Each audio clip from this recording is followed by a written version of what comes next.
Magandang araw po sa lahat. Ako po si Rosalie. Ako po yung magulang po ni Rica Ma.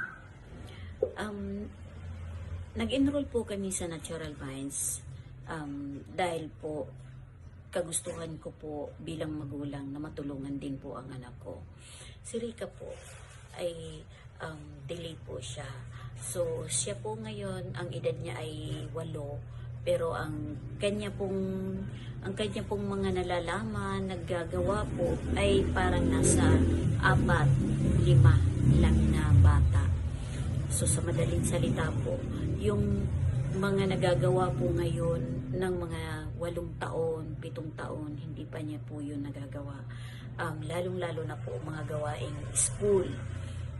Magbasa po, kahit basahin mo po ng basahin po sa kanya yung mga words po ngayon, maya-maya po wala na po sa kanyang isip yun. Hindi niya po matandaan. Ngayon binabasa, isang babasahin mo lang po sa kanya, hindi niya na po natatandaan. Kumbaga, napaka-short memory po niya. Ganun. Pero ngayon po, pagkatapos namin po mag-enroll po sa Natural Minds, may mga nakita na po talaga akong improvements po sa kanya. Like, yung pagbabasa, mga short stories po, nakaka-relate na po siya doon sa kanyang ibinabasa sa kanya. Tapos, nakakapag-reply na po siya kung sino yung mga characters, kung anong ginawa ng characters, ganon. Yung noon talaga po, hindi niya po talaga kaya yung mga ganon. Ngayon po, noon wala po siya yung imagination, kahit po yung mag-drawing po ng bulaklak, mga flowers po, never niyo po yun nagagawa. Pero ngayon po, kahit paano, mayroon na po talaga. Kumbaga, hindi naman po sabihin na kailangan magandang-maganda na po yung pagdodrawing niya, ganun.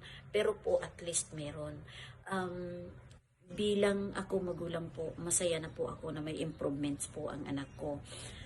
Kailangan po pa namin na maraming practice. Sabi nga po, di ba, practice makes perfect. So, hindi ko po yun minamadali na maging magaling na magaling po siya. Pero po, yung sa improvements po niya na nakikita ko po ngayon, alam kong gagaling po siya at magiging magaling pang bata. Siyempre, hoping po ako na sa edad po niya ngayon, kung ano po yung nagagawa po ng ibang bata ay kaya niya pong gawin sa buhay niya.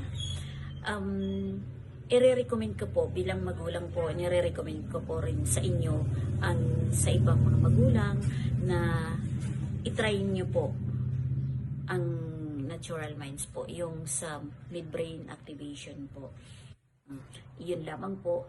Maraming salamat.